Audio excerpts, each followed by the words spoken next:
Hello everyone, मैं हूं आपकी होस्ट समीरा और आज हमारे साथ है Kunika ma'am. So Kunika ma'am, firstly welcome to Viral Bhayani. Thank you Viral, all the best. So ma'am, सबसे पहले तो जानना चाहूँगी, सबसे स्ट्रॉन्ग कंटेंडर आप रही है, बट जब निकली आप, सबसे वो रिस्पेक्ट मिलना, भले ही आपका उतार चढ़ाव, घर में कुछ रिश्ते बने, कुछ टूटे, बहुत सारे उतार चढ़ाव रहे, लेकिन जब आप निकले तभी आपको जो रिस्पेक्ट मिला सबसे, क्या कहना चाहोगे? Did you expected that? मैंने डेफिनेटली रिस्पेक्ट कमाया है। जर्नी इतनी आसान नहीं थी, लेकिन उनके भी मैं आभारी हूँ। आजकल के बच्चे, आजकल के यंगस्टर्स कहाँ देते हैं respect. So I feel grateful and मुझे मतलब शुक्रगुजार हूँ कि उन्होंने मुझे इतना रिस्पेक्ट दिया, एंड मैं उस रिस्पेक्ट को सर आँखों पर रखती हूँ।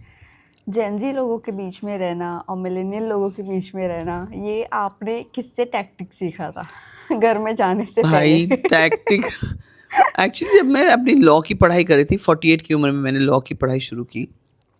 तो मैं कॉलेज जाती थी, शूटिंग से पहले सुबह कॉलेज होता था। जी। कॉलेज जाती थी तो वे वहाँ पे भी यंगस्टर्स पढ़ते थे। तो उस टाइम मुझे सबसे पहले एक इंसाइट मिला कि ये यंगस्टर्स किस तरह सोचते हैं। अच्छा, मेरा जो बेटा जिसको मैंने पाला है अकेले, वो बहुत ही फर्माबरदार लड़का है, अयान। एंड अरिहंत को तो का पालन पोषण तो मैं नहीं कर पाई।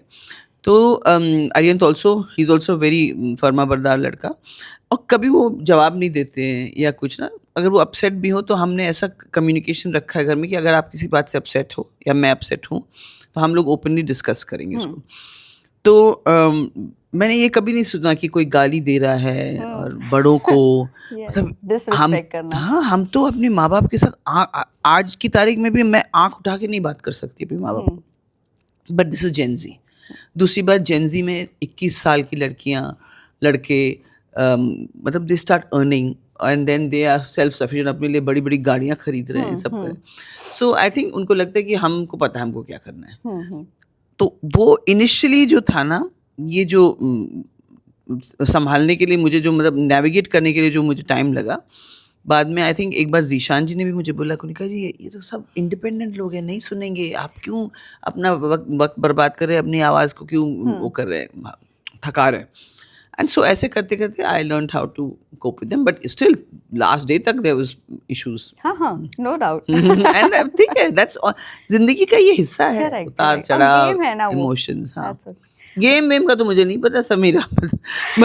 मैं तो कोई गेम नहीं खेलती, मैं जैसी थी वैसी थी। मुझे ये गेम समझ नहीं आया। बाद में बाहर आके जो मैं देख रही थी कि लोग कैमरा में बात कर रहे हैं, मुझे तो बड़ा ऑड लगता था कि जो लोग कैमरा के सामने खड़े होकर एक्टिंग कर रहे हैं कैमरा के पास।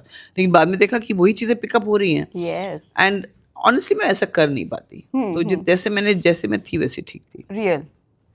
वेल मैम, आपसे जानना चाहूँगी, घर में बिग बॉस का पार्टिसिपेट करना क्या मकसद था? क्योंकि बहुत सारे लोग कहते हैं, क्योंकि आप 12 साल के बाद आए हो, कम बैक किए हो, सो लोगों का कहना होता है कि करियर रिवाइव करने के लिए आते हैं। सो क्या सच में ऐसी कुछ बात है कि करियर रिवाइव करने आप आए हो? ऐसी बिग बॉस की जो अपॉर्चुनिटी मुझे मिली, मैंने तो नहीं कहा किसी को कि आप पता करो मुझे बिग बॉस में जाना है। It is not a conscious thing, it just came to me. और उसके बाद मैंने डिस्कशंस की, करीब 3 महीने में उनसे सवाल जवाब करती रही, ऐसा कैसे होगा, ये कैसे होगा, वो कैसे होगा, अच्छा अंदर ये होगा, क्या होगा। तो अगर ऐसा होता तो मैं किसी कास्टिंग डायरेक्टर को बोलती कि भैया आप बिग बॉस में मुझे कोशिश करो करा। ऐसा नहीं था, वो खुद मेरे पास आए, एंडमॉल वाले खुद उन्होंने फ़ोन किया। तो डेफिनेटली इससे जैसे आप कह रहे थे जेनजी और मिलेनियल, वो लोगों को पता चला कि मैं कौन हूँ। क्योंकि मैंने पिछले 12 साल अपनी एडवोकेसी की पढ़ाई के लिए थोड़ा प्रैक्टिस शुरू करने के लिए, और मैंने मास्टर्स तक किया। तो I am masters in human rights. So वो सब करने के बीच में मैं काफ़ी कट ऑफ हो गई थी, और रोल्स भी ऐसे नहीं मिल रहे थे 2 सीन वाले रोल, 3 सीन, मतलब मैंने ऑडिशंस भी किए। तो इस तरह से जब हट गई थी पूरे मीडिया से, मेरे बच्चों ने कहा, मेरे फ्रेंड्स ने कहा कि देखो तुम्हारा जो कोर स्ट्रेंथ है वो तुम्हारा फिल्म इंडस्ट्री का, क्योंकि सबसे मैक्सिमम टाइम तुमने उसमें गुजारा है, and it's you deserve to get, because ऐसे बहुत सारे OTT पे और फिल्म ऐसे बन रहे जिसमें तुम फिट होती हो। सो तब ये नहीं था कि ये बिग बॉस मिलने के बाद डिस्कशन हुआ। ओह अच्छा। हम लोग ने एनालाइज किया जाना चाहिए कि नहीं, कि कैसा है बिग बॉस, क्या इंप्रेशन होगा। मैं नेशनल इश्यूज पे डिबेट्स पे आती हूँ, मैं I am a social worker, how will it look, and so they convinced मी। ऐसा कुछ नहीं था रिवाइव, लेकिन हाँ रिवाइव तो होगा, आई एम श्योर, करियर तो रिवाइव होगा। वेल सबसे शॉकिंग इविक्शन आपके लिए कौन सा था, और आप जब घर से बाहर आए सो आपने ऐसी क्या शॉकिंग चीज़ देखी जो आपको, आपके लिए वो कंटेस्टेंट का परसेप्शन चेंज हो गया जो अभी फिलहाल घर के अंदर है? सबसे शॉकिंग तो मुझे 2 टाइम लगा था, एक बसीर और नेहल का जाना जी। और एक अभिषेक का जाना। हालाँकि मैं नहीं चाहती थी कि नीलम जाए, लेकिन अभिषेक बच गया तो अश्नूर बच गई तो अभिषेक और नीलम चले गए। मगर अभिषेक को मैं टॉप 5 में देखती थी। हालाँकि उसके साथ मेरे बहुत उतार-चढ़ाव हुए हैं, Yes, बहुत yes. मतलब बहुत कुछ हुआ है और उसने बहुत हर्ट भी बहुत किया, लेकिन ठीक है वो सब घर के अंदर जो था। बट ये 2 चीज़ें लगी और मुझे लगता है, और बाहर आके मुझे तानिया का असली चेहरा दिखाई दिया और कल भी मैं एक एपिसोड देखी जिसमें वो बोली मेरा हार्ट ये हो रहा है वो, एंड अब मैं मेरे को ना, मैं उस टाइम काफ़ी चीज़ें बिलीव करती थी उसकी, लेकिन अब ऐसा लगता है कि पता नहीं, आई कांट, बिकॉज मैं हमेशा इंसान को वैसे देखती हूँ जैसे वो अपने आप को पेश Yes. करता है। लेकिन तानिया जैसे लोग, अमाल का मैंने दोगलापन देखा जो मेरे लिए नहीं, भले उसने कुछ खराब कहा, लेकिन जब मैंने रील्स देखे I was like why, because Amaal I think is a very sensitive boy and he is such a talented person, उसको ज़रूरत ही नहीं थी ये सब करना, बट कहीं ना कहीं उसकी कोई इनसिक्योरिटी होगी और उसके टैक्टिक की वजह से वो नॉमिनेट भी नहीं हुआ है कई बहुत बार। तो ये देखा, फिर मैंने कुछ पिछले सीन्स देखे जब एक मुझे बहुत मुझे अच्छा नहीं लगा, जैसे जो जैगरी वाला फाइट हुआ था। Yes. तो मैंने बोला था, मैं कुछ कर रही थी, मैंने कहा मैं वहाँ आ रही हूँ, मेरा बेड बॉक्स आप लोग नहीं चेक करना, मेरे सामने करना, बिकॉज आई डोंट लाइक, मुझे ना मर्द अब मेरे पर्सनल चीज़ों को छुए या मुझे नहीं अच्छा लगता, unless that person is very close to me. मैं थोड़े से इसमें ओल्ड फैशन हूँ।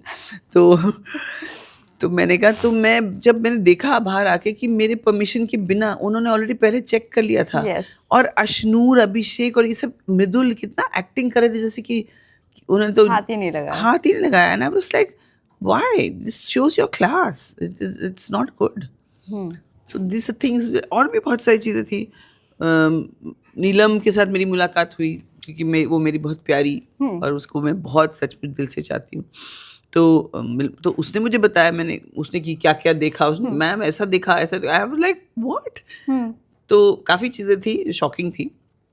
एंड अमाल का बैक बाइट करना, फिर मेरे पीठ पीछे तानिया क्या बोलती थी और मैं उसको हमेशा हग कर रही हूँ, उसको प्रोत्साहित कर रही हूँ, उसको बोली you are the star of the show, every time I am pumping her up and then I come out and I see all these things.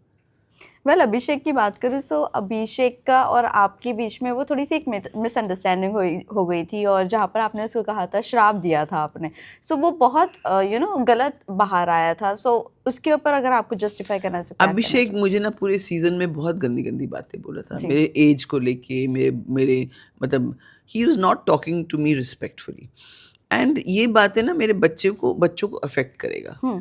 तो मैंने ये श्राप इसलिए दिया कि उसने कुछ बोला, उसकी आदत थी मेरे सामने से कुछ बोल के चला था, लेकिन मुझे सुनाई नहीं दे ऐसे बोलता था। तो उस दिन मैंने उसको कॉल आउट किया, मैंने कहा क्या बोला तूने, क्या बोला? तो वो ऐसे, ही वाज नॉट आंसरिंग मी। मैंने कहा ठीक है, मैं तेरे को श्राप देती हूँ कि तेरी माँ को कुछ कोई ऐसे बोले और तू सुने, because I was talking about my children hearing it, because वहाँ तो माइक्स ऐसे हैं कि भाई, और मैं किचन में थी और वो उस तरफ था, लिविंग रूम के उस एकदम उस कोने पर।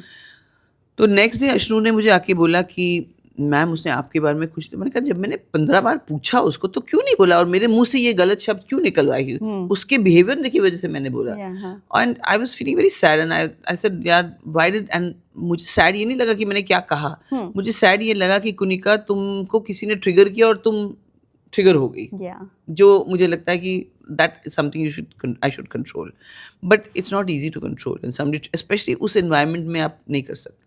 Yes, well तानिया के साथ आपके कभी अच्छा कभी बुरा, मतलब अनबन रहती रही है, बट आपने एक बार उनको उनकी जो फैमिली या संस्कार के बारे में बोला था, उसके बाद आपने कहा था वीकेंड के बारे पर कि मैं एंड ऑफ द सीजन तक के इनसे बात ही नहीं करूंगी, बट थोड़े टाइम के बाद आपका उनसे बहुत अच्छा बॉन्ड बनने लग गया था. What was the reason? नहीं, बॉन्ड तो मेरा तब बना जब नीलम चली गई, वो भी Yeah. इसलिए क्योंकि वो दुखी बैठी थी.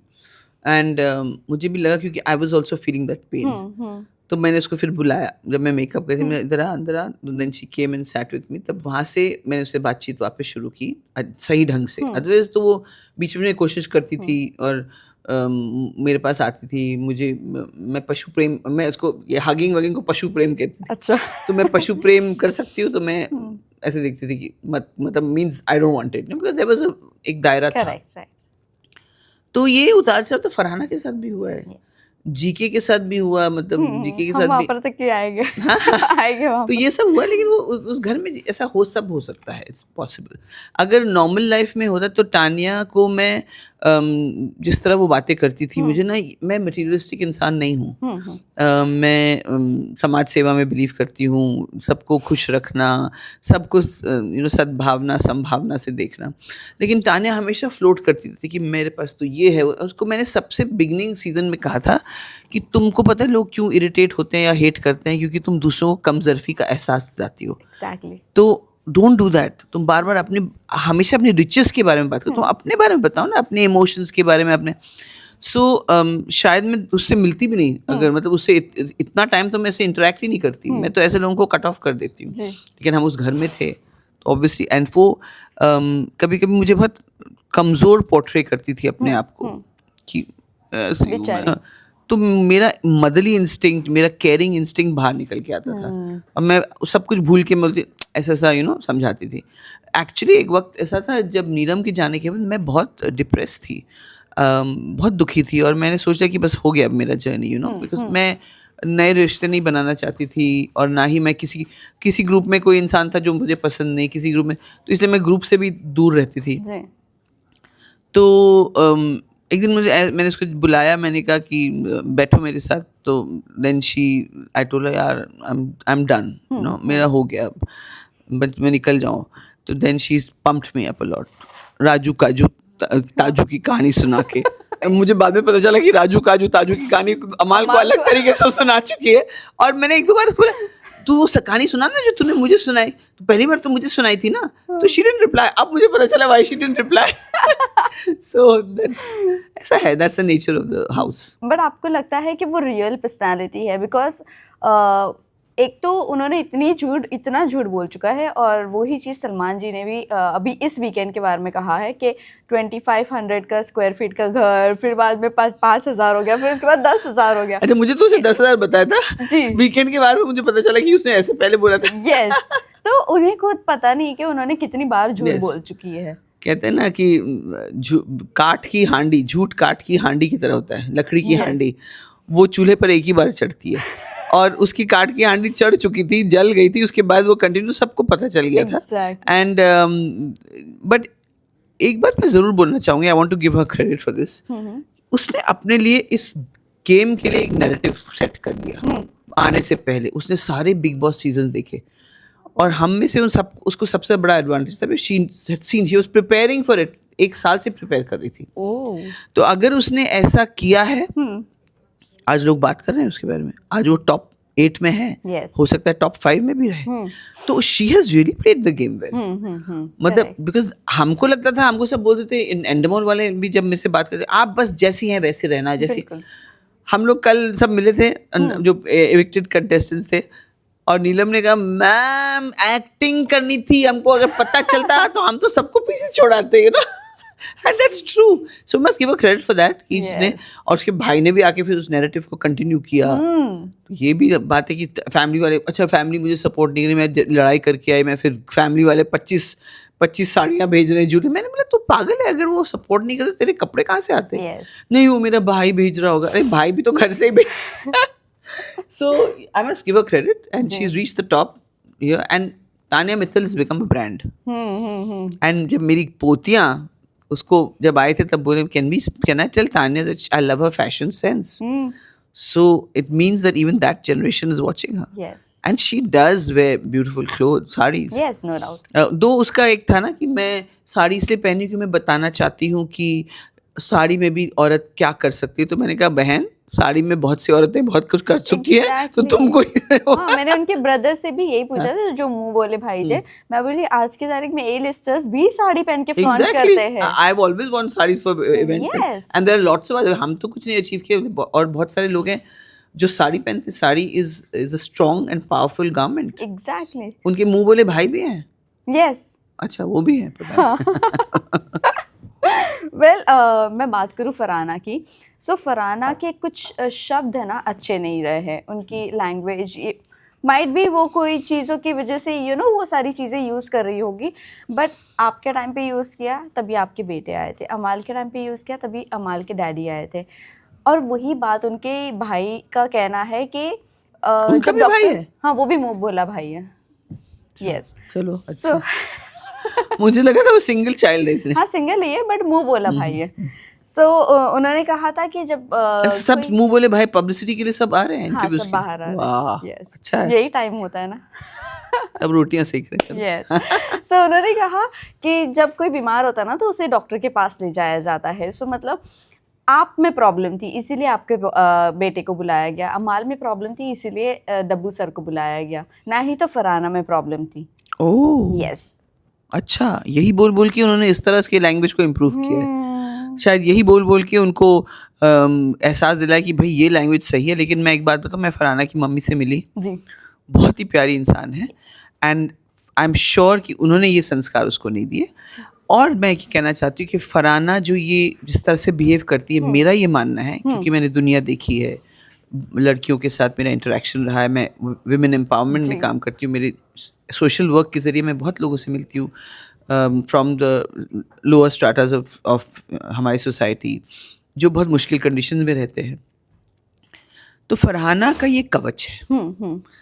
वो जानबूझ के अपने आप, जैसे पॉर्क्यूपाइन नहीं होता है, पॉर्क्यूपाइन अपने आप आसपास वो सारे उसके वो होते हैं कि जैसे वो एक डिस्टेंस के बाद आए तो उसको वो वाइब्रेशन या वो जो पता चलता है फच करके वो निकालता है, तो वो पॉर्क्यूपाइन है।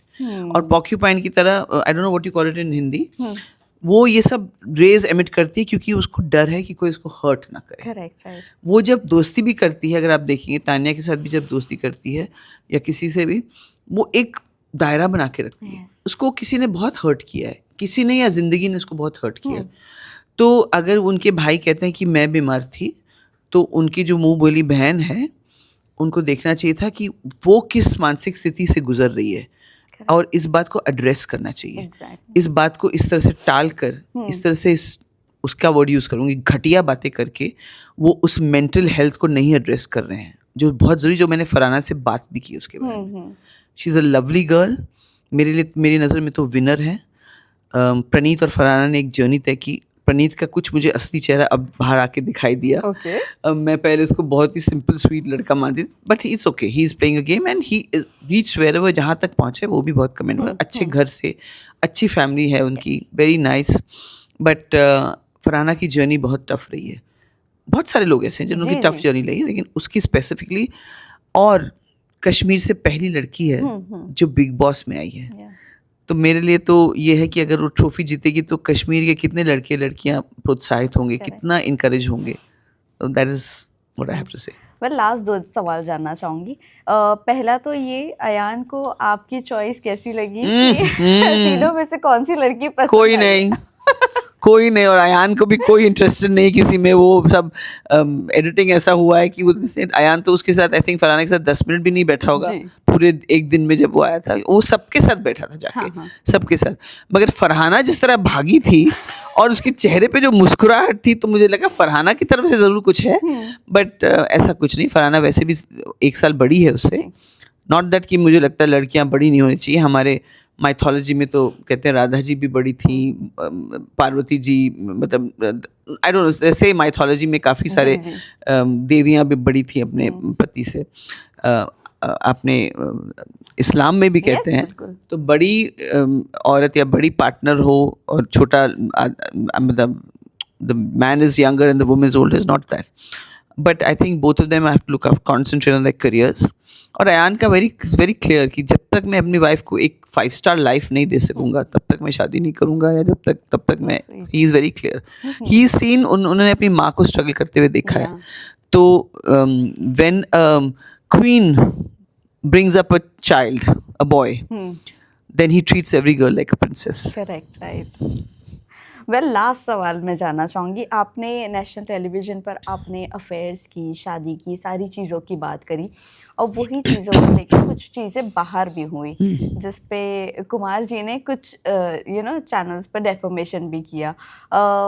क्या आपने जब ये चीज़ पहले एक आध पॉडकास्ट में की थी, तभी आपकी और उनकी कोई बातचीत हुई थी? और अगर आपने यहाँ पर बात भी की, सो आपको नहीं लगता आपने मतलब बहुत कॉन्फिडेंस लेवल पर जाकर वो चीज़ें की?